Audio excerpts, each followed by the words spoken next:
Hello and welcome to Cold Crit. Hello. I'm Chris. I'm Simon. And to start this episode off, we're going to make some announcements, which is that we are changing the way we do things and starting to produce some new content. What kind of new content? Okay, well, some of it will be the same. So we will still be doing our same main feed episodes. And a lot of the episodes we've been doing have been like kind of part 1, part 2.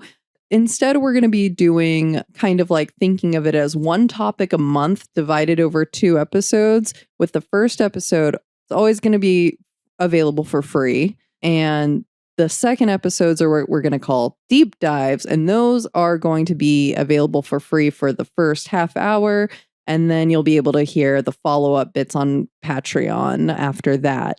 And this is just to help us with our like editing schedule. We're 2 people who both have full-time jobs outside of this, and I've heard good things about having podcasting as your full-time job. Oh yeah? Yeah, all the podcasts you listen to, they always talk about how great it is to...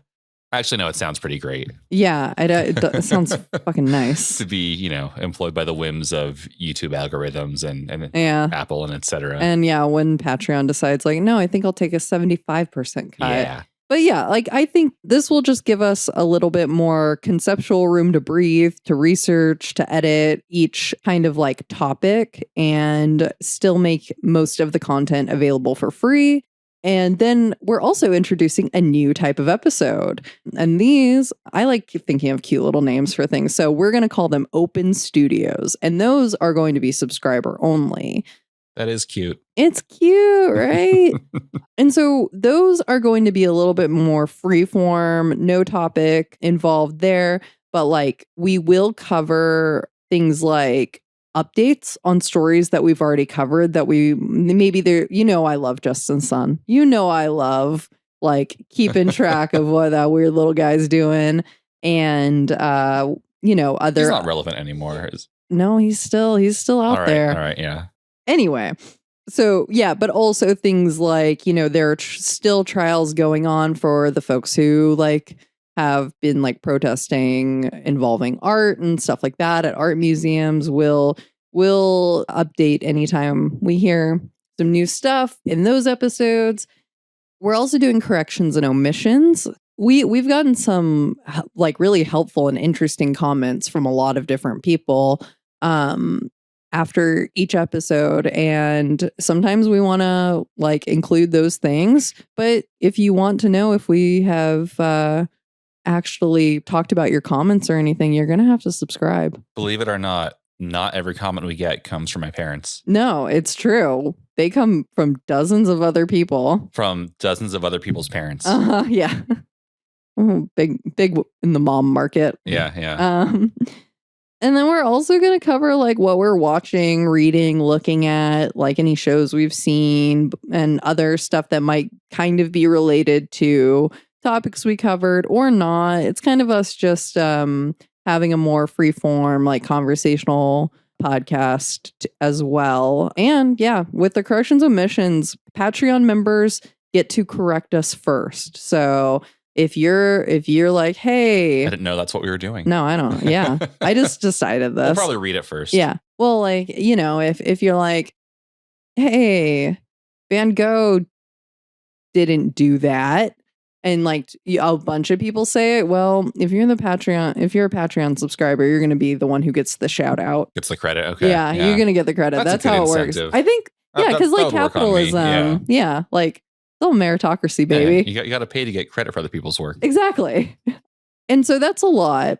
The crux of it, introducing a new episode type available on Patreon. We will still be releasing regular free episodes. And most of that content is staying free, but if you want to listen to even more on like one topic, that'll be available on our Patreon as well. So first episode of the month, intro to a topic, most of the good stuff, same as it's always been. Yep. Second episode, usually in a month, deep dive into that topic. First half hour is free. Rest, go to Patreon. Yep. Give us a few bucks. There's that episode. Plus, we'll be doing a few more freeform, what's on our minds, what's going on in the world right now episodes. And you'll have Patreon the opportunity to put us in our place. Exactly. Okay. Yeah.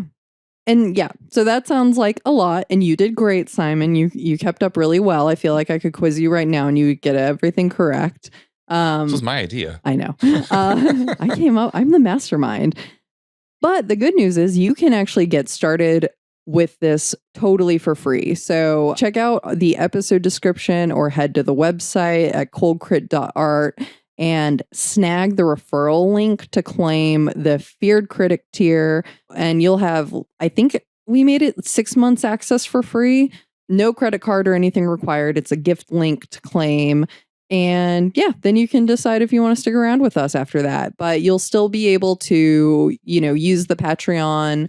The RSS link can be put into any, wherever you listen to podcasts right now. You can still get it via Apple Podcasts and stuff like that. You'll just go through Patreon first. I'm sure Patreon has an FAQ or something. They do. Right? They have step-by-step instructions. If you have questions, email Chris directly. Her email address is hello@coldcrit.art. After we did that, I was going to give them your real email address. My real email has my last name in it, and we have not revealed those. I was going to bleep it anyway. Yeah. So. Well. But we have an episode today. We do have an episode today. It has been a while since we came back to this topic. Yes. It's not a new topic. No. This is a deep dive on the last episode we did, which was about the gaggle of Chris's in the Meta Ray-Ban commercial with a bunch of art in it. Yeah. Yeah, we were both sick one after the other. We both did traveling. Oh my God. Yeah. It's been a month. Yeah. So we're finishing that up and then we are pressing on with new content this month. Yep. So this will be the last time you get to hear a deep dive, a part 2, past the 30-minute mark without being a Patreon subscriber. Yep. Relish it or something. Yeah. Enjoy. Thanks for being here. So last time we had gone through the first Meta Ray-Ban commercial that had aired during the Super Bowl with a bunch of different famous Chris's, not the one in this room, unfortunately. And there's a bunch of art in those commercials. We went through one of the commercials. There were 2. Now we're going to go through the second one. The second commercial. It starts out with Chris Pratt, and he is staring at none other than Comedian by Maurizio Catalan. How many bananas have they gone through at this point? Oh, I know. So it's almost many. As if the banana itself isn't the art. It's almost like that, Simon. We've done this subject to death. I don't want to do it again. You can't make me. Yeah, check out our autumn art news roundup and the follow-up, Justin Sun Still Sucks. And a little bit in Velvet Buzzsaw Part 1. Oh, yeah, that's true. For various touch points for the piece, Comedian, more colloquially known as Banana Taped to Wall. Yep. Yeah, so the opening of the second commercial, Pratt asks his glasses, what's this artwork? And then it tells him Maurizio Catalan, Comedian by Maurizio Catalan, worth $6.2 million, to which he says, what?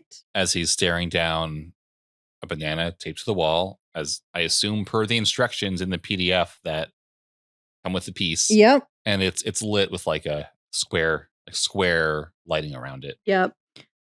Also, I just think like a rich guy being like is so stupid. Anyway. Yeah, you think Hemsworth has an art collection? I'll bet he does. I bet they both do. It's where they'll park their money. Yeah. Yeah. You gotta have a place. You gotta have assets to park your money in. I mean, I don't know what point I'm trying to make here. It's just that like, why you care? I bet you own some Damien Hirst, who we will talk about. I think it's just like, yeah, it shouldn't come as a surprise that people who know nothing about art buy a lot of very expensive art. Yeah. Or at least their characters. I mean, they often have like... I'm getting mad at a made up story here. Yeah, I made up a guy to get mad at. I'm sure they know something. Anyway, so Pratt continues through the gallery, and then Hemsworth shows up next to him eating a banana. Is there a connection to the other banana stuff you just showed us no. earlier? And okay, there's no connection whatsoever here to... Well, Maurizio Catalan, as I mentioned, is a contemporary of Urs Fischer. Right. They shared a similar love for bananas. Yeah, and like they also share a similar like kind of like jokey satire, a jokey like satirizing of the art market, and like they share a similar like thing for the like really expensive works being kind of like made to waste away. Both Roberto Benigni fans, got it. Yes, exactly. So Hemsworth shows up next to him eating the banana, and Pratt says, "Oh my god, that's a $6.2 million banana." And Hemsworth says, "Are you kidding?" Which, isn't that a funny joke? Are you kidding, comedian? Oh my god, so funny. Layers on layers. It's so layers and layers. I'm sorry, Chris. Other Chris. Fifth Chris. Watching this, I know this wouldn't be a good commercial. I don't write commercials, nor do I want to, but he learns it's a $6.2 million banana, or that's what it tells him. Yeah, I guess Meta AI isn't programmed to interject. Actually, it's the banana itself is interchangeable. Yeah. The art is more the process of putting it up there and the way it's taped and the whole PDF, which the instructions, it's like referencing Salta Whip, blah blah blah. I just want AI that just does the actually smarty pants guy all the time. I want the AI to be the most annoying dude you ever had to sit next to at a dinner party. And also I wanted to say, for more information, you should listen to the Untitled Art Pod / new name FKA Cold Crit. No, FKA Upwa. Yeah. Listen to Cold Crit. Yeah, all I'm asking for here is that if AI is going to be listening to us all the time, and if everything we do is going to be recorded, and I hope that if it's storing everything we're saying in some data center somewhere, at the very least, it can try to make us a little less fucking stupid. Yeah. And just say like, actually, I have all human knowledge in my programming. It's not the banana itself, dummy. The art is much more than that. And here's a tradition of that. Check out Salta Whip. Check out Yoko Ono. I have bad news for you. What? AI is not going to do that for us. Oh, yeah, it's going to make us all dumber. I know. Yeah. Certainly not Meta's AI. No. Oh my God, no. And that's the thing too, is like, Ray-Ban, why did you partner with Meta on this? Like, I'm not interested in these, but there is something interesting to me about them. And then my brain immediately goes, nope, as soon as Meta is involved. Meta does a lot of wearable tech development, even if you don't see their products right away. Like, I can speak to, at least like in the past 10 years, there's been a lot of work they do to make a wearable different kinds. Yeah. As a super basic bitch, like if Apple were doing these, I might be a little bit more like, ooh. You saw the Apple Vision Pro and thought that looks like a good product that I want to put on my face. What is that? It's their augmented reality VR. Why would headset. I ever use that? But they stopped. It was a big deal when it came out for like 2 weeks. Yeah. It's all I saw on my LinkedIn. And now they're already discontinuing it like a year later, less than a year later. Also, after seeing that Meta Horizons ad, little legs. Oh, Zuck finally got his legs. But they don't like go with the body. All of the legs look like, so it's this commercial, right? Where like you have a floating body avatar that looks like a poorly drawn Pixar character. And the hands kind of move. They're kind of weird. And the head kind of moves. It's kind of weird. But Zuckerberg got kind of roasted, at least on the internet, for the big Horizon like metaverse reveal some years ago because no one had legs, right? Yeah. And it was just like torso, head, arms. The joke was that they are like, this is his white whale. They are, he's going to spend his entire fortune. This is before the whole Zuckerberg became a Joe Rogan thick-necked fascist bro, or at least what publicly. Does Joe Rogan have to do with this? I'm just saying Zuckerberg got into Joe Rogan. Oh, okay, Joe Rogan and talk about how Zuckerberg is definitely Rogan filing for divorce. Yeah, Rogan comments on how thick Zuckerberg's neck is in their interview. Interesting. It's pretty hot. Like, I want to. Do you think AI porn exists? I want to. Yeah, I want to see a sculpture of them made out of wax, Greco-Roman wrestling, melting naked, of course. Yeah. Keep it in context. Yeah. Anyway, gonna go one layer back up to the metaverse thing. To the most recent Meta Horizon metaverse ad, it shows all the things you can do. And everyone has legs now. It doesn't say that, but it shows you the legs every time. Like, this is important. And it seems like they're programmed in a way where wherever you put your avatar's torso, the legs take a little like longer samba salsa shuffle steps to get up there. Like it's, or like, like the legs are with you in a 2-person horse costume where like they aren't moving with the rest of the body the right way. These little like stutter steps, like everyone's doing a cha-cha. Yeah, it's so bad, man. Why are we talking about this? Because Meta is involved in this Ray-Ban shit. And that's like part of the reason I can't trust them with anything is like, you made that. They've invested so much money into the like Horizon stuff and it looks so bad. Yeah. Yeah. Presumably some people at Meta have legs and have seen them and know what they look like. But also the whole value prop of that commercial or the ad or whatever it is that you can go see like stand-up comedy in the metaverse. Oh my God, kill me. Or you can go to like a group, I know it's supposed to be a joke, but go to like a group like therapy session in like a rec center gym in folding chairs. Like this is... It just further proves to me that like everybody involved in this has like so little contact with actual people because like... It's all stuff they probably think they've seen in movies once, and that's their connection to reality. Yeah, like going to a comedy show. Okay, I'm going to spill some tea about us, and I hate that I'm doing this. Chris, no. Yeah. So like the other week, no, Simon and I took a stand-up comedy class, a drop-in, just test. Okay, first off, one of our friends, you two made a bet. That's how we ended up there. I'm actually the only person who went on my own accord, so I'm mostly we were the weird loser here. A little over a year ago, a friend and I made a drunken bet. We were complimenting each other's senses of humor. As our listeners, say what you will about that. And made a bet about like, not a bet, made a deal that within 1 year, we would each do an open mic to, cultivate this, what we saw as nascent talent, interest, I don't know. And then I realized in sobriety that I was the only one who remembered this when I brought it up to her later. And yes, this is probably my fault, but once Chris, complicating this is that like, this is another Kristen. Yeah. There are what, 6 Kristens in this episode? 6 Chris's? Anyway, Chris, co-host of this show, got wind of this and then decided, let's make that actually happen. No, I had nothing to do with this. You signed us up for the class. Well, I signed us up, but that was only because Kristen had already signed Kristen up. found the class. Kristen, not me. Yeah. What are we talking about? So we took a stand-up comedy class. That is all to say. We did a drop-in at the Second City.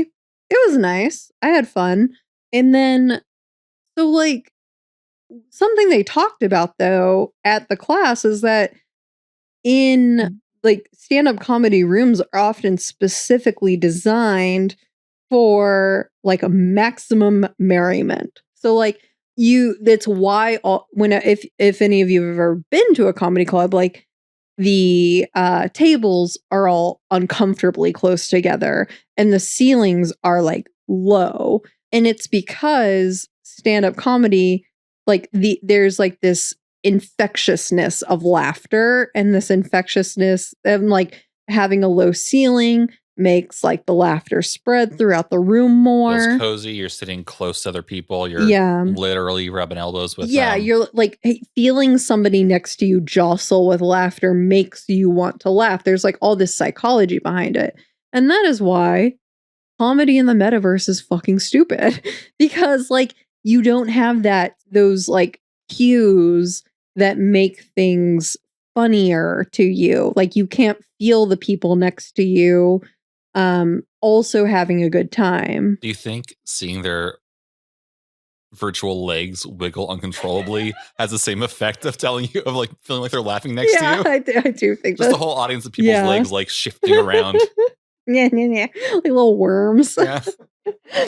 Sorry, that was a bit of a tangent, but I hate everything about this and I can't help but be a hater. I hate bananas, so let's get back into it. The artist we're about to talk about. Who is it? Is it Cause? No. And it's not Coons. It is somebody we've never talked about before.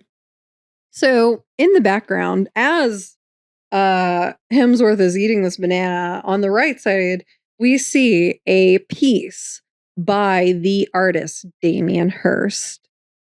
And I don't like him. Okay. So Chris, tell us. Oh, yeah.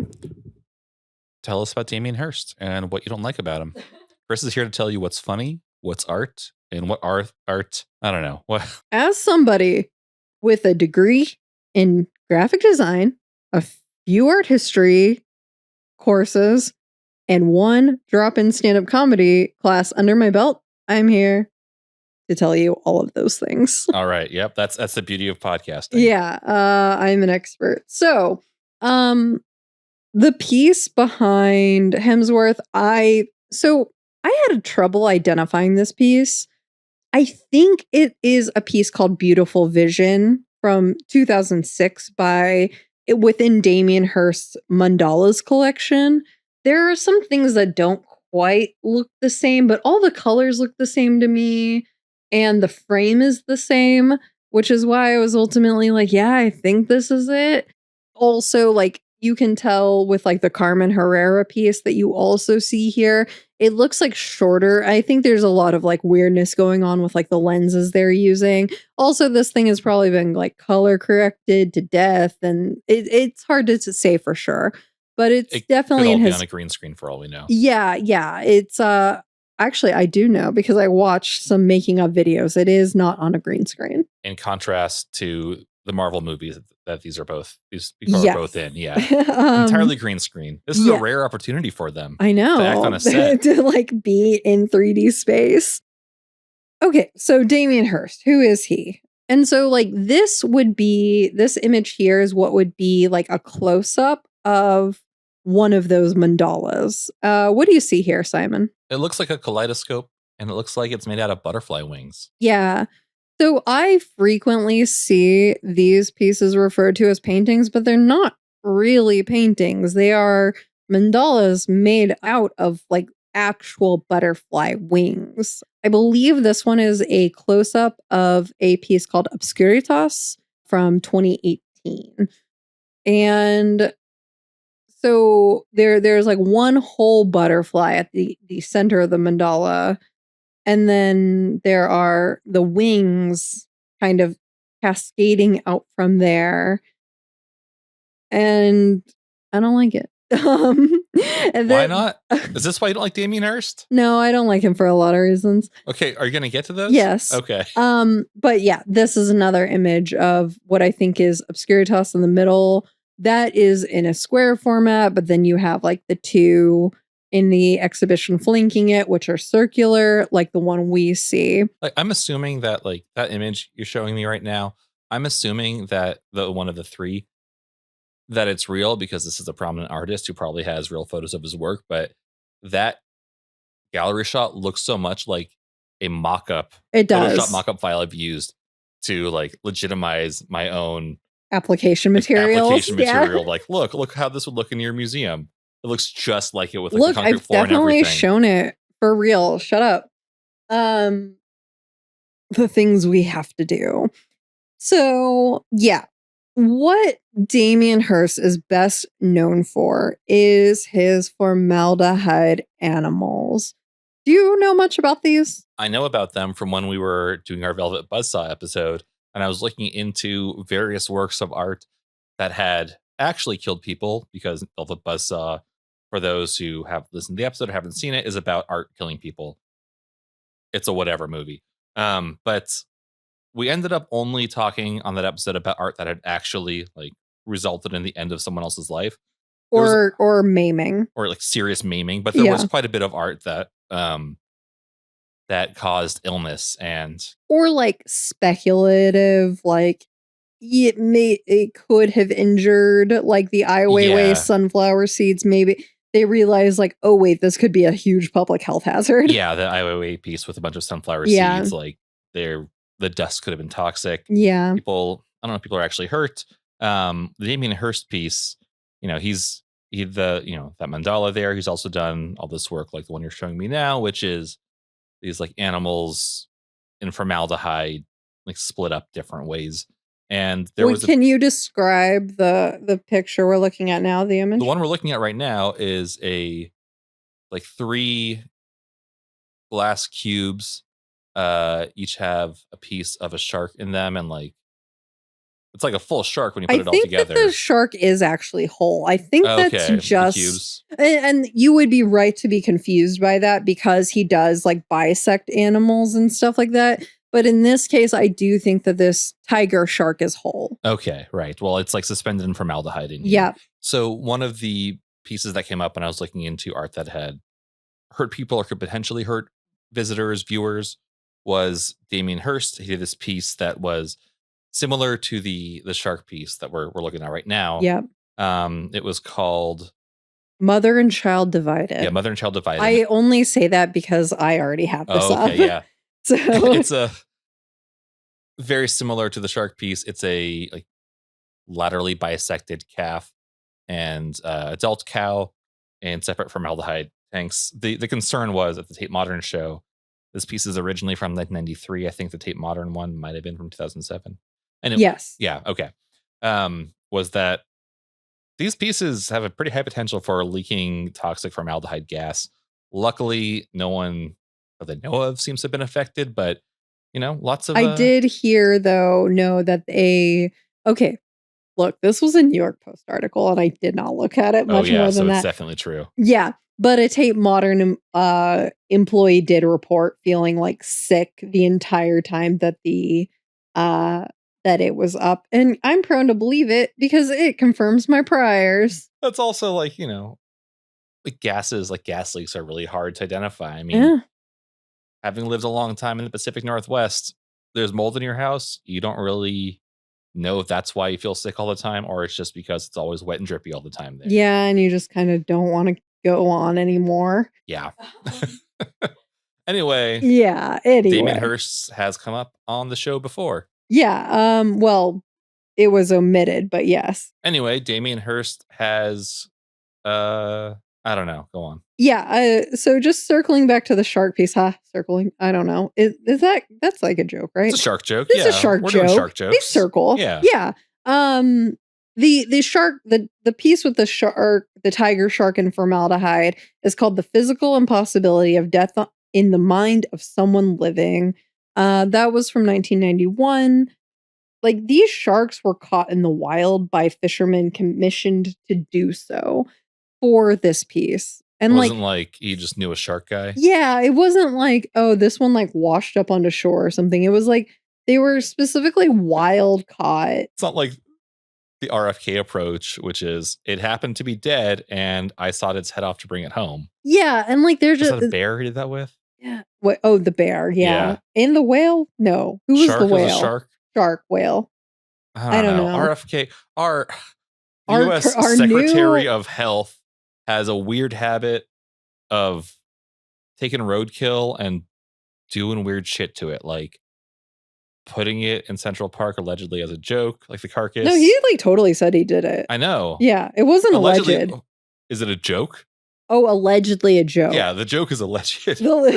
Yeah, no, I'm tired of people claiming things that are actually serious and sincere are jokes. So no. I'm saying that he is saying like now when he's being asked, what the fuck is this? Yeah. That it was a joke. Like, I don't know. A joke. Seems like totally stable thing that someone who doesn't have brainworms would do. Yeah. And then also I think he like found a dead shark or whale on the beach and tried to saw its head off to take it home as a trophy or some shit. I don't remember, but yeah, it was all bad. So I just think there's something like really telling about like, I don't know, a culture that like derides like Asian cultures for like shark fin soup and stuff, but who are like cool with like numerous sculptures for like art's sake being made of like this shark. I'm like, tiger shark. I don't know. I like tiger sharks. They're cute. Yeah, don't kill animals for art. It's tacky. Yeah. And so like, in looking in research for this episode, I found this ArtNet article that puts the number of creatures killed for Damien Hirst art at just under $1 million. Jesus. And he's like the Hitler of animal art. I know. And like that's including insects, which I know like most people aren't going to care about. I think ripping the wings off of butterflies is kind of psycho shit. Wait, what's the source in the ArtNet? They talk to like his gallery They assistants? counted. Okay, because I highly doubt that Hearst ripped all those butterfly wings off himself. Maybe he did. Maybe no, he has assistants. Yeah. Well, and that's kind of the other way I feel about it. So like, look, I'm an ethical vegan. I don't think that like my personal opinion here is like, I don't like this work. I also don't think that like he shouldn't be allowed to make it or anything like that. I just personally like seeing mother and calf divided, like, or mother and child divided. It makes me queasy. I find it upsetting. I'm a sensitive little soul. And the scale though of like, you've got Hearst, like it almost feels like factory farming. I know $1 million like isn't anything close to like what actually gets like factory farmed a year. It's like billions of animals are like go through a factory farming system every year. But like at this scale, it starts to feel like it's industrialized agriculture, but for art's sake. Yeah, it doesn't even have the pretense of feeding people. It's yeah, right. It's for aesthetic pleasure. Like, aesthetic pleasure, and with the added convenience, or with conveniently also pulling a lot of money. Yeah. Oh, yeah. You want to talk about a lot of money? He is the most wealthy artist alive. What do you think he's valued at? I don't know, probably more than people who go and shoot elephants for pleasure. Yeah. That's illegal? It's legal somewhere, probably. He's worth $1 billion. Just about $1 billion. And that is the other thing for me is like, I don't find a lot of joy in rich boys like mutilating the bodies of animals for aesthetics. Like it feels gross to me. It doesn't there's something that additional layer of like I don't like that at all. I mean, if it means being worth $1 billion, like sign me up. I'll be the Hitler of animals. I'll run Auschwitz. I mean, not Hitler, but like I'll be the Pol Pot of, you know. What? Why? I can say the Hitler of animals, but I can't say the Pol Pot of animal art. You just don't care about Cambodians, you Jew. Got that. No. Damn it. Always getting into trouble. This is why you should never make a podcast with somebody who's out to get you. Yeah, your partner. Yeah. Yeah, I don't know. Like, yeah, if now I'm wondering how hard it would have been to like procure a live calf in grad school. Probably not hard. You just got to contact your local 4-H. Yeah, they didn't really give us studio space though, so I feel like we got pretty messy. Yeah. And to me, like you're using animals in your work, and they are animals that like our society doesn't care about. Insects, cows that get factory farmed, sharks that are derided as like violent and like people are scared of them. Unworthy of soup. Yeah, like what and to me it like they're honestly, I know like I said I'm vegan and all that and like but I think there could be something way more interesting about the use of animals that people find a little more cuddly and that they like. Use your imagination there. I'm not going to say what I think like those are because people are going to get super mad at me, but like yeah, is it hamsters? Yeah, what if it's not a cow but it's a fill in your favorite animal that you think is cuddly and adorable here. I think Chris is self-editing for the benefit of our cat who is sleeping like I don't 4 feet away from her. To hear me. Okay. Even if I say dog, she's going to be like, I'm not that far from dog. And it would be horrifying to see an animal like that in this situation. But I know that Hearst is not making that point here. He is the point, like, and what he's interested in is death. He is a guy interested in, like, you can read this in with interviews with him. He's interested in similar to like people like Urs Fisher, like decay. He's interested in um like those like lifespans and stuff. And I don't like it. I'm sorry, I just don't like it. Yeah, use humans, you coward. Yeah. Well, then it's just right. body worlds. Yeah, that's true. And there's absolutely nothing wrong if you look into body worlds. To be either. honest, yeah, I've seen like the like stages of fetal development, like kind of displays and stuff in natural science museums, and I find them much more interesting. I mean, there is weird stuff in body worlds, right? I don't even know what that is actually. The guy who started Body Worlds is like the descendant or son of an SS officer. Oh, that's not good. Yeah, people have called this out. It's weird. Yeah, that is super weird. I still don't really know what Body Worlds is. Just it's a preserved human. Oh, like human bodies in different stages and okay, gross. Being put on at your local science museum. Oh, yeah, I feel like the thing I saw was like a Body World sort of thing. Yeah. Anyway, that is all to say. Aesthetically, I do think that like Damien Hirst mandalas are very beautiful. I do not enjoy the formaldehyde animals at all. Also, I don't know, like just thinking about formaldehyde, like having to smell that in like biology in high school when we would like dissect frogs and stuff. It has ruined friendships for me. It's gross. Because you start smelling it all the time and you can't then see those people who were your lab partners and not smell formaldehyde. Yeah, those associations are real, man. Yeah, I get it. So that was my quick aside about this Damien Hirst piece. Back to the Chris's. After Hemsworth eats the banana, they run into the kitchen.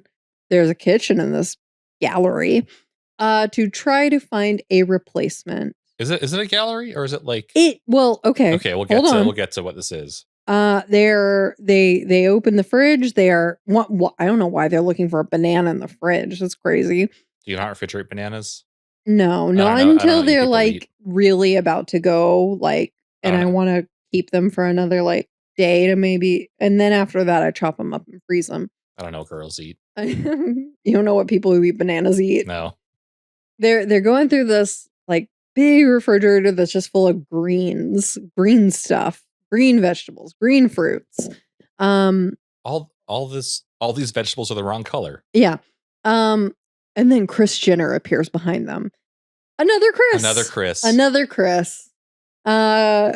For those keeping track at home, our episode count of Kris is up to 5. It is rapidly approaching Damien Hirst's body count. Yes. So she's like, "Are you enjoying my like art collection or something?" So it's Kris Jenner's house, I guess. Okay, yeah. Which we thought we were in like a gallery, but we're at Kris Jenner's house. Is that the joke? I don't think it is because Hey Meta, what's the joke? And then she says, "Who eats art?" And it's just like an awful line that is designed to like set up the next joke, which is Hemsworth and Pratt being like, "Oh, you got to say, hey, Meta, who eats art?" It's so awkward. It's so weird. I hate every bit of it. And what the Meta AI responds is obviously Daniel Day Tuna. Yes. Daniel Day Tuna, the artist who was the original eater of the banana of the comedian piece at Art Basel Miami. Yep. Miami. Welcome to Miami. Bienvenido a Miami. The original eater of the comedian piece at Art Basel Miami with his performance, Hungry Artist. Yeah. So, for those who haven't listened to our Velvet Buzzsaw episode, you should. Yeah. Yes, you should. But it really feels like a missed opportunity here. And I'm not trying to say that this. Look, I know I sound like an asshole, but like ads will be always lowbrow. I'm not saying that as like a I'm not saying that in a derogatory sense. Just it's an advertisement. It's not meant to be highbrow. I say this. We have both worked in advertising. I still do, so I'm being more cautious. Yeah. I worked in it, so I can be more of a dick than Simon. This commercial to me has like 11th hour edits all over it. Like, Yeah. I've been on these teams as a designer where you're working with a writer. You basically are filming like 90 seconds worth of content, but knowing that it will go into 15-second spots on TV, on the internet. Tale as old as internet video. Yeah, and it sucks because you start having to make a lot of decisions that don't make sense, like in this ad. Well, what I'm getting at here is not that like it's over edited or it makes no sense necessarily. It's that it seems like a real missed opportunity to not like get more at the rich history of eating the peace comedian. And I don't want to see Justin's son's stupid fucking face in here. God, no. Like, the eating the banana thing, that was a fast follow on the original piece at Art Basel Miami. Right. It already happened. It already happened multiple times.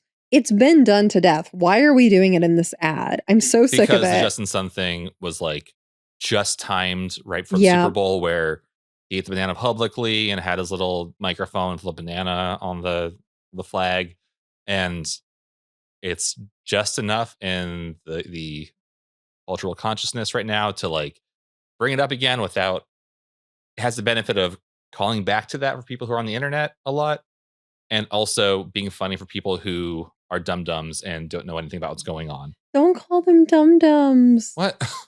You can call people dum-dums and I can't? When did I call them dum-dums? Probably like 45 seconds ago. Yeah. You're right. Anyway. It was me. What's also like, again, not what the ad should be trying to do. I don't care what the ad should be trying to do, but it's not just that Daniel DeTuna ate the original banana.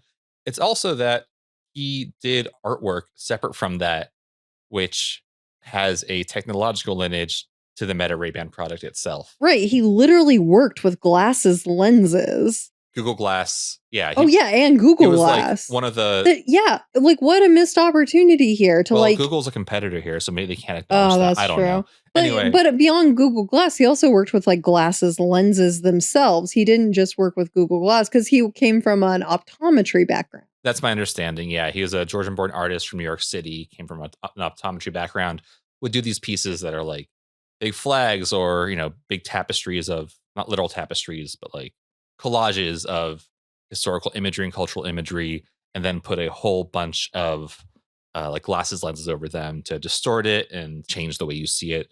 He's also credited as being, one of the, credited in probably a press release from Google or his gallery saying he was the first artist to make work with Google Glass when that was the thing that mattered. Right. Where there was a piece where you could look at different parts of, I think it was one of his big American flag pieces or just different flag pieces, and the eye tracking or like the camera would know what you're looking at and then give you like a JFK speech if you're looking at an image of JFK, like in the audio. Yeah. And that's exactly what they're doing with like a little AI punch up for the like being less programmed in this ad. But instead it goes for the lowest common denominator jokes. That like we've heard 1,000 times. How could it be worth 6.2 million? And it's like, yeah, I agree. It's like overinflated, but like that's beside the point. And I'm tired of the joke. I'm just tired of the joke. Yeah. And please don't tell me that joke one more time. I will end my shit. The irony here is that we represent the tiniest part of the population who looks into this stuff, whether by education or by hobby. It is not for us. No. That's okay. We're still going to talk about it because... Again, I did not even watch the Super Bowl. Yeah. But like you watched the ad. Well, only because it had to do with art. Right. I am like the tiniest portion of like the population who's like, I'm going to watch 2 ads and only because they have to do with art. We are that guy in the Don Draper Mad Men meme in the elevator where the guy says, I think you're a real asshole. And Don Draper says to him, I don't think of you at all. Yeah. They don't think of us at all. No. But that's why it's okay for us to make an angry podcast about it. But again, I went on YouTube and I saw a lot of people dunking on this ad, and that 40 people upvoting one of those dumps. 40 of us. Yeah. There are dozens of us.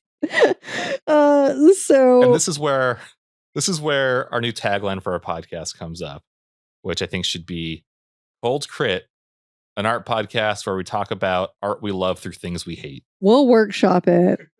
Not every episode is about things we hate. Chris isn't always this mad. No, I'm usually pretty chill. I'm usually the chill one, you guys. That's true, yeah. For some reason I don't know. Just with the background in advertising and stuff and art, I'm like, I hate everything about this stupid commercial. Is it because you can see yourself in it? You can see yourself up at 3 a.m. making a Google Slides deck, storyboarding this out for it to be produced suddenly and quickly, and then people you will never meet or speak to. I know, and then in the end, it's like, oh my god, this is so embarrassing. Yeah, I do. I'm taking my name off this. Yeah, this is not one for the portfolio. But yeah, I just hate it. I just hate it. I can't. Okay. Is there anything else you want to talk about here besides how much you hate it? No, I do. So in the scene where like Kris Jenner is there, over her left shoulder is a painting. And when I tried to like reverse image search that painting, it just like gave me like raw hunks of meat and like open heart surgery images. Like the Google Lens AI said, like, this is human art. Humans like art. Yeah. Also, art is meat. and so I wonder, maybe Meta AI could have done it better. I could not find that this was like anything. Here's your problem. Yeah. An actual work that exists. I don't know. Maybe it is. It's just that like I use reverse image search a lot for the show, trying to figure out what pieces are in the background of stuff, and it could not find anything other than somebody getting their gallbladder removed. Were you logged in for this search to Google? Yeah. And maybe it's just noticing all the hundreds of times you definitely have searched image of guy getting his gallbladder removed and thought, this is what Chris wants. Yeah, my algorithm was like, obviously, this one's for you. That one's on you. Yeah, here's a colonoscopy. No. You think Maurizio Catalan got like a permission to put, or who owns it? Justin's son. He's the only one who has to give permission. Justin's son is involved in this somehow. Yeah, of course. That's how I found out about it. Yeah. Of course it is. He wants his banana in a Super Bowl commercial so bad. Yeah. Pick me. Such a pick me boy. So for the two spots with the wax melting piece and the banana, the joke seems to hinge on someone accidentally smashing up the art, right? Or eating it. Yeah, it's somebody like screwing it up, even though in both cases they're both like temporal pieces that should not be, that like are meant to melt, to expire. So in those cases, it doesn't seem to be a big problem. I feel like in the case of the wax piece, you maybe shouldn't push its head off, but they're meant to get messed up over time. Yeah, and eventually that if the candle stays lit long enough, that head is going to end up on the table.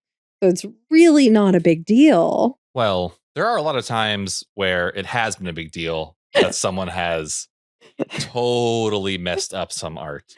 Yeah. Whether it's just an innocent bystander, or in the case of this first example that I want to talk about, it's someone, I think, in good faith trying to restore some art, but just not.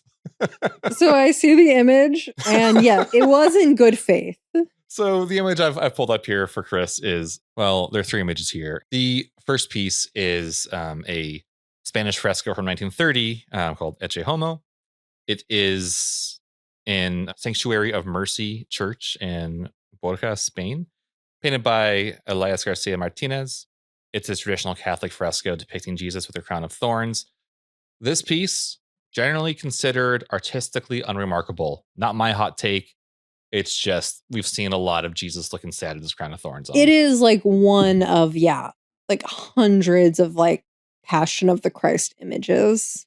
But the reason that one of thousands of Passion of the Christ images. But this is a story that was actually pretty big on the internet for a moment when a woman in her 80s, a parishioner in Spain, Cecilia Jimenez, took it upon herself to restore this piece And yeah, it was looking a little raggedy. it's, the place where it was shown, like, it was humid, it was flaky, it was getting pretty gross over time. And like, yeah, I mean, as we see with like, frescoes like the Last Supper, it's hard to keep that paint on that wall. And she said on Spanish national television that she tried to restore the fresco, which she called her favorite local representation of Jesus, because she was upset that parts of it had flaked off due to moisture on the church's walls. Who amongst us does not have our favorite local representation of Jesus? Chris, you want to describe how the results turned out? Well, in the first image, there's Jesus.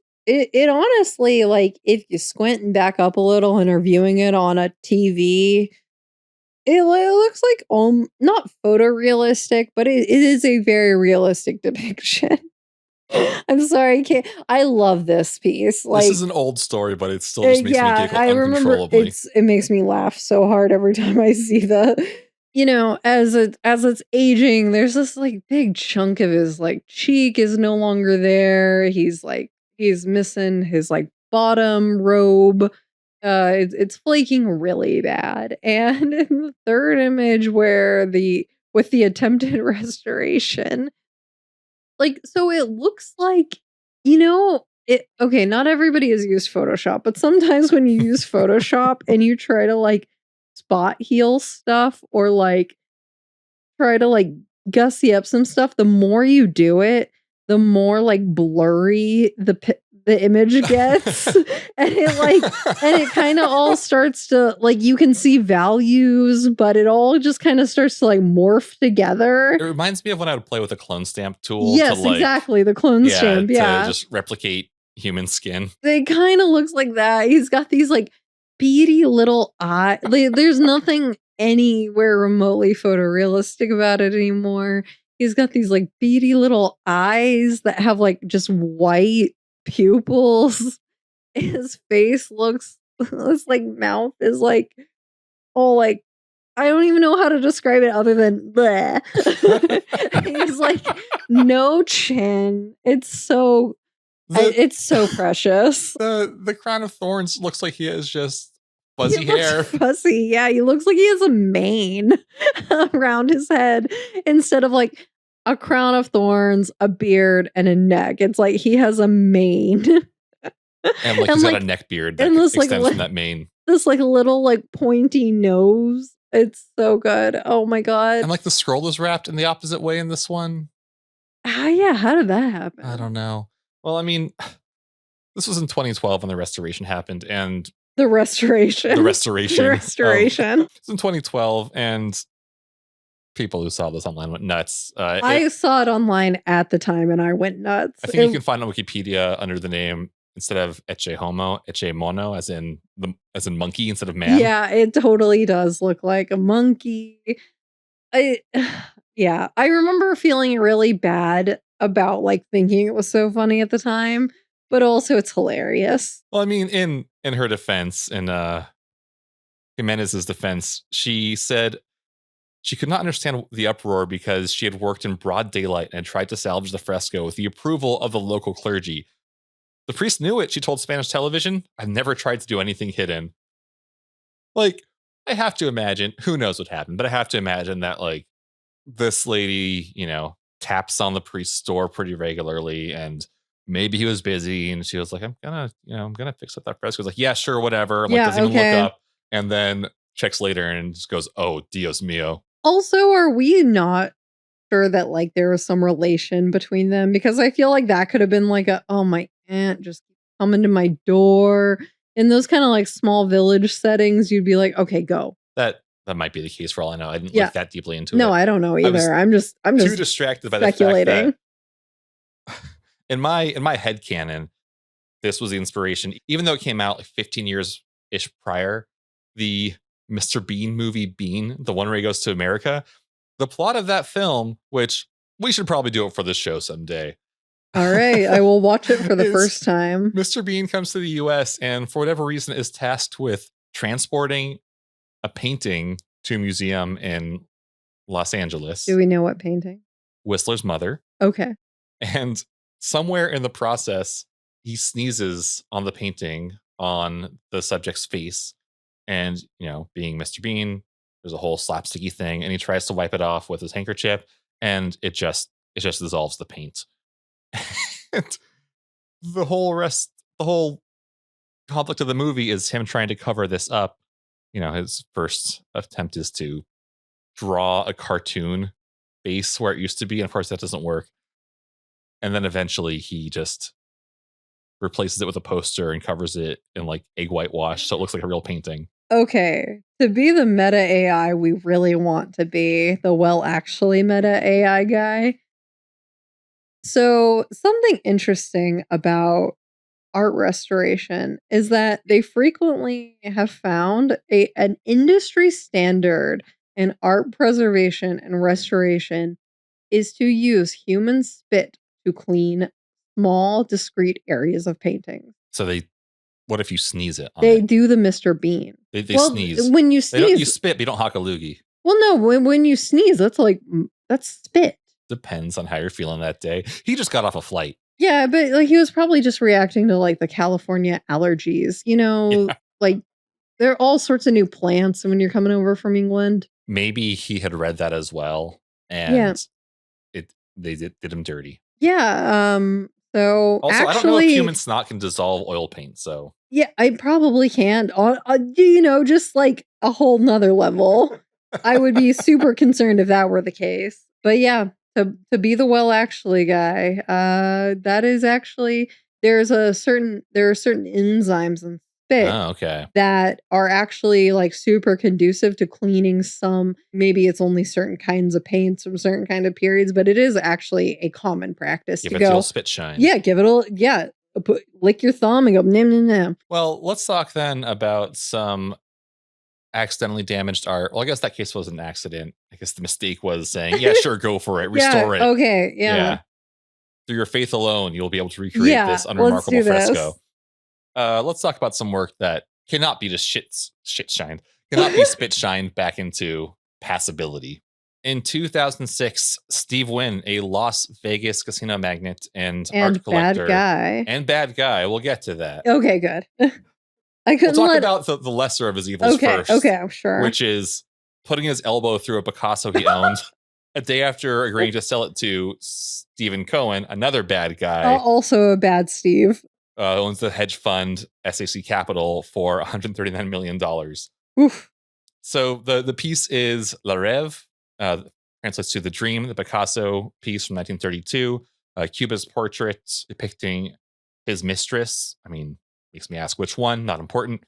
But yeah, he was showing the work to friends and I guess gesticulated and put his elbow right through it, after he'd already agreed to the sale. Among those in attendance that saw this happen was Nora Ephron, writer and filmmaker. Yeah. Who said, Mr. Wynn exclaimed, and the bleep here is not me saying it, I assume he's saying shit or fuck or something, but oh shit, at least it was me. Oh, damn. His arm created a 6-inch tear in the painting. The restoration cost $90,000 to repair. Yeah. Evaluation specialist and president of the BSJ Fine Art in New York told Bloomberg, it's superbly restored. If you didn't know that it had been damaged, you would not see it. Good. So this piece that delayed the sale from one bad Steve to another bad Steve. But eventually he did sell it in 2013 to Cohen for $155 million. That was after restoration, which the restoration could have been part of the deal.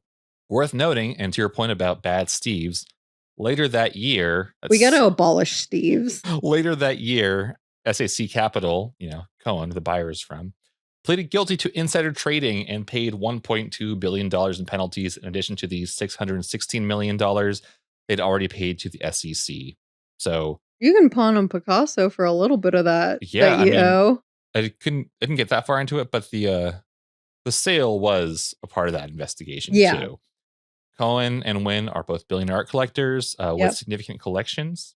Chris, want to talk about these Steve some? You seem to have some preconceived Steve notions. Okay, here's the thing I know about Steve Wynn. He's got hotels in Vegas. Again, hotels in Vegas come into play in the Fontainebleau? Down the street from the Fontainebleau, there are a few different properties, Steve Wynn properties. The main reason I know about them, again, circular, as I mentioned, I'm vegan. And Steve Wynn's properties are known in Vegas, where I go all the time. Not really. I hate that place. Please never make me go back there. For being like particularly vegan friendly. So is that where we ate? No, we didn't eat there. Okay. And then notable bad guy. Why was he bad? I start getting so confused by all these old bad guys. I'm like, why bad? Why bad? But that's why I know of him. And then sex guy, Me Too guy. Sex pest, Me Too guy. So we don't like him. And this was like in 2023 where the allegations about him came out. He like quit the board and resigned. He was also like the finance chairman of the Republican National Committee. Super weird. Cool. Yeah. They love art. And then Cohen? Yeah. Cohen's the one who was found, a hedge fund manager, found guilty of insider trading and paid billions for it. Yeah. He also owned the New York Mets. Did you have anything on him, or did you just want to? No, I think I confused Cohen with the other Cohen. Okay. The Trump lawyer Cohen? The Trump Sweaty lawyer, Cohen. Yeah. Mr. Sweaty Cohen. Yeah, but also Republican. Net worth $21.3 billion. Yeah, these people love art as long as no tax money goes to it ever, if they can help it. As long as it helps them shield their the provenance of their assets. Yes. Very important. All right. Well, moving on to some other art that's gotten messed up. Let's talk about some people who I feel actually kind of bad that this happened to. Oh no. I don't want to feel bad. I want to feel happy that bad things happen to rich people. So you see this painting here? Nice flowers. Some beautiful spring florals. It's a 350-year-old Paolo Porpora oil on canvas work called Flowers. Yeah. And it's been valued, well, at least back in like 2015, at $1.5 million. You notice how there's like no armholes through it? Yeah, I did note it. I was thinking to myself, like, amazing work, no armholes. It'd be a shame if someone were to trip over the guard line at a museum in Taiwan and put their arm through it. Yeah. No, not the line. Yeah, I remember earlier, like, yes, whether it's in the previous episode or in this one, I said that sometimes the line causes more problems than it fixes. Oh my gosh. Well, let's watch this video really quick. No.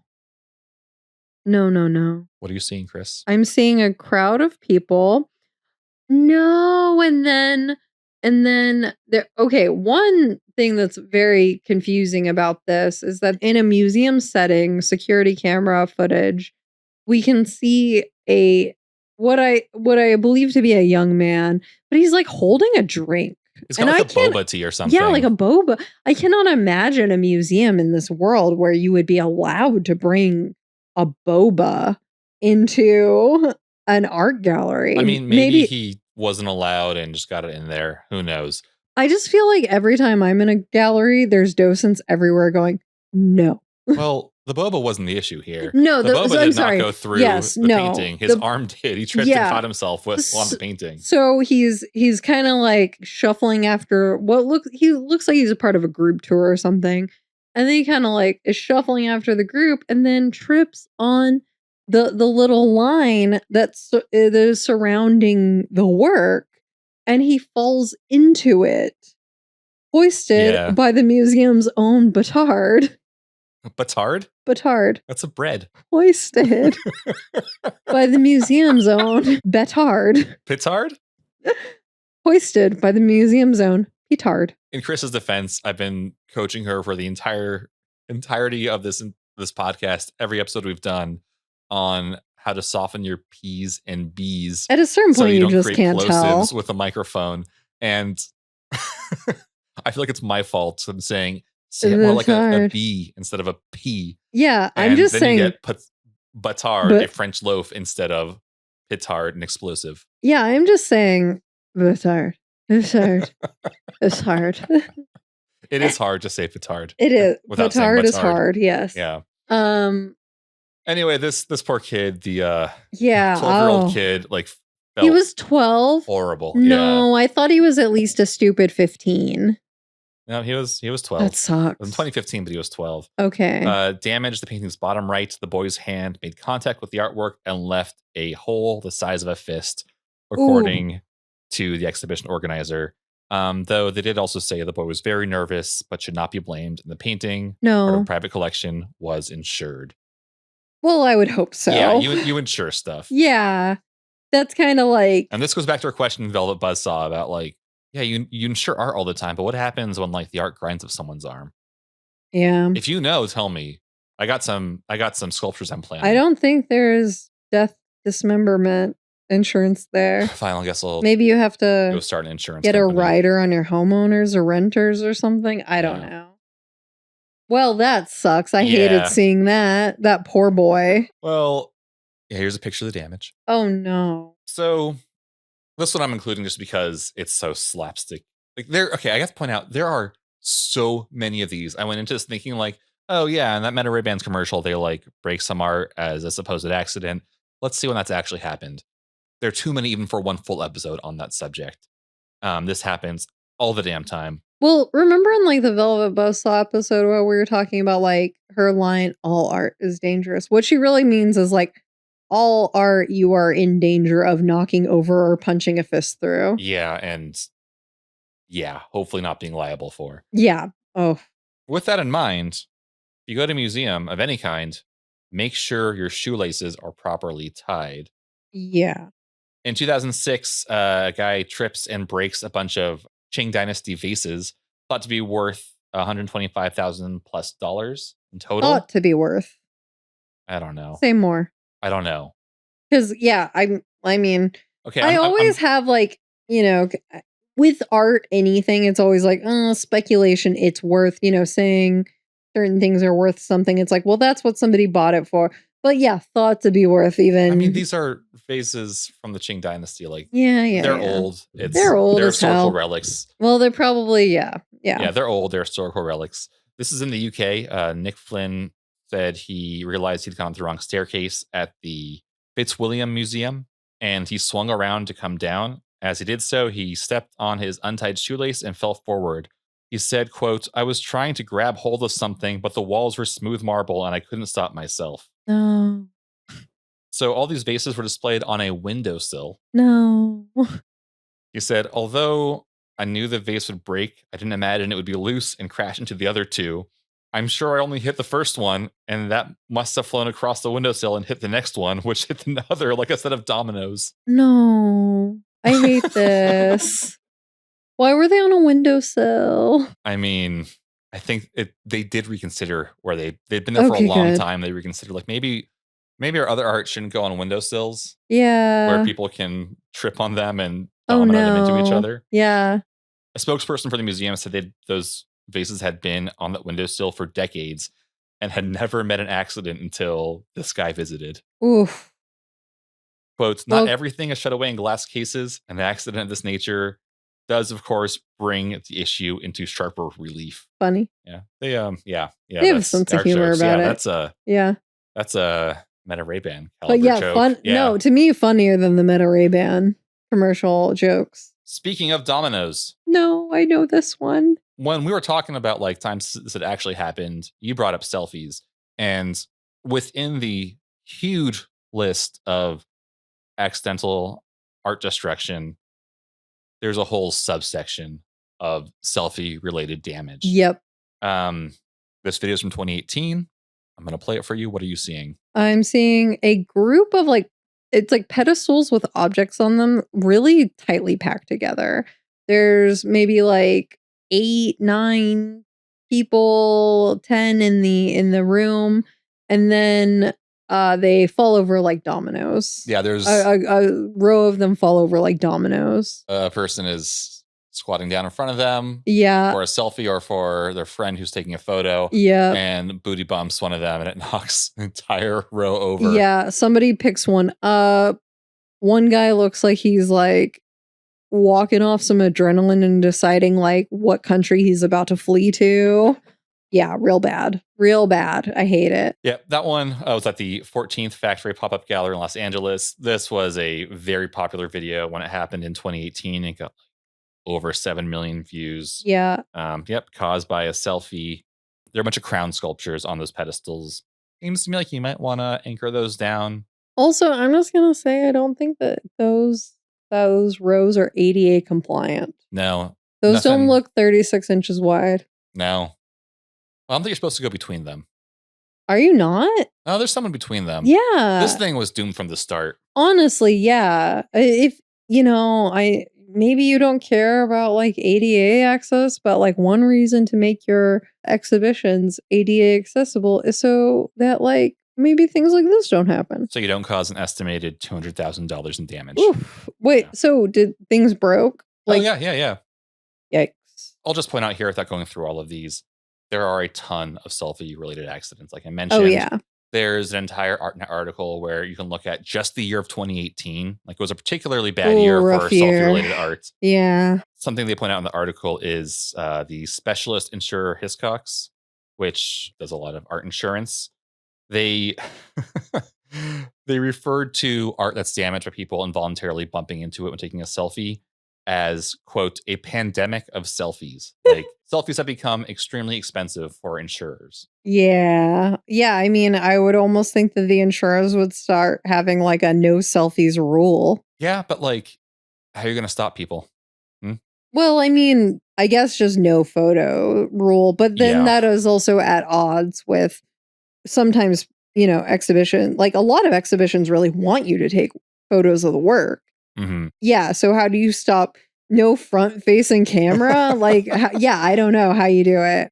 You put the line farther back. I don't know. No line, because the line is just going to trip you and then you're going to fall into the art. Yeah. No boba tea, no line, no camera. You know what? Just like stand outside and look at it through the window. That's probably for the best. Yeah. Bulletproof glass. Nobody can be trusted anymore.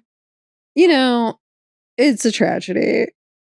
I have a hard time getting like that upset about people's work being, I don't know. There's so much of it. There's so much work. It sucks. Oh my goodness. What is this? This young man is trapped in a vagina. So I want to, yeah, you nailed it. All right. I want to close this out. We're talking about work that, this is maybe closer to Velvet Buzzsaw. The work wasn't really damaged. Honestly, but it I had an immediate, like, this looks like a Richard Serra. This looks like what we kind of talked about in Velvet Buzzsaw. So this is, Chris, what are we looking at here beyond the vagina part? Okay, so, like a slot canyon? Like geologically? Yeah. Like a really tight, narrow cavern, which like you can kind of like squeeze, in a lot of cases, you can kind of squeeze your body through. Oh, it's like that movie 127 Hours? I have not seen that and I will never see that. Or does a boulder pin his arm? A boulder. Well, people get stuck in these small canyons. Yeah. And like goats. Yeah. I've seen a goat. Yeah. Goat skeleton that got like stuck in one of these where it's just like, and then he just died. But yeah, it's like a slot canyon, but it's a sculpture. So like the outside is a cube or like a cube. Yeah. Rectangles are not all rectangles are cubes.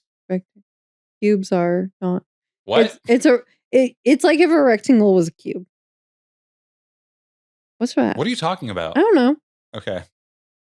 Floppy hour, Simon. So it's all like it's square on the outside. It's like placed on gravel, like a gravel pedestal, basically. But there's like what appears like a slot canyon. It's very vaginal and it's like very pink. It's like pink flesh tone. Yeah, this is a piece by Fernando de la Jara called Chacan P, Making Love. Oh, yes, I see. Yeah, it looks geological. It definitely looks like genitalia.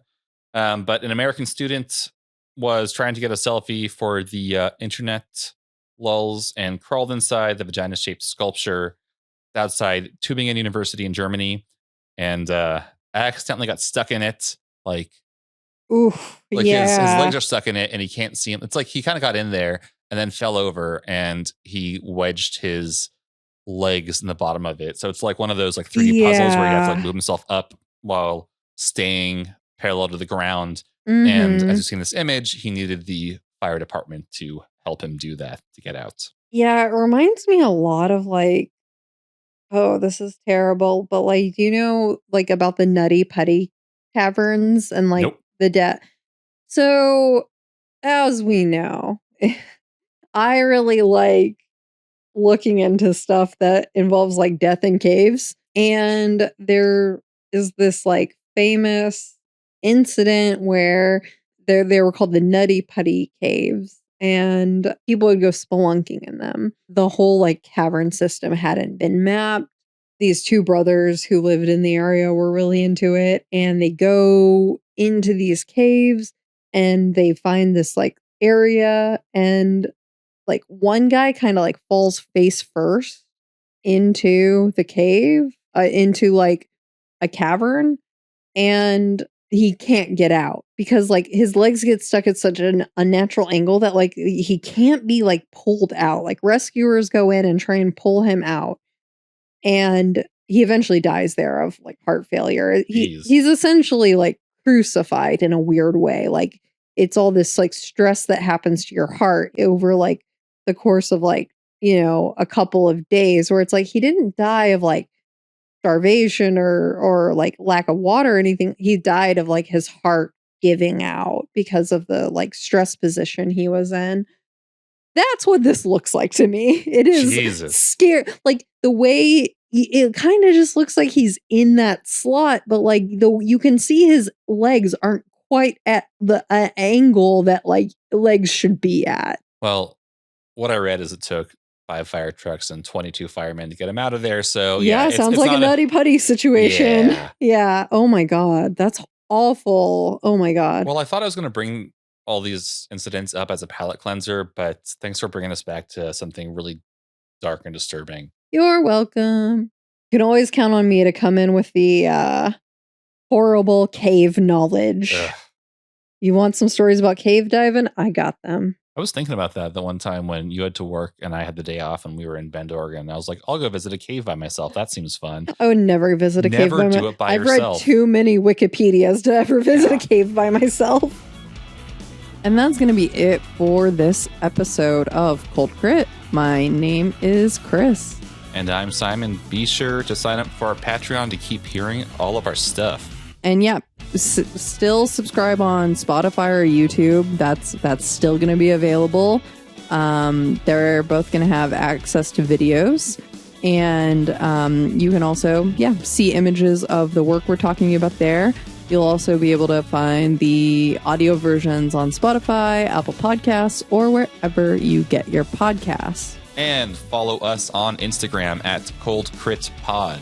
Our theme music is by Layers and Layers, and you can find us online at coldcrit.art. Bye. Bye.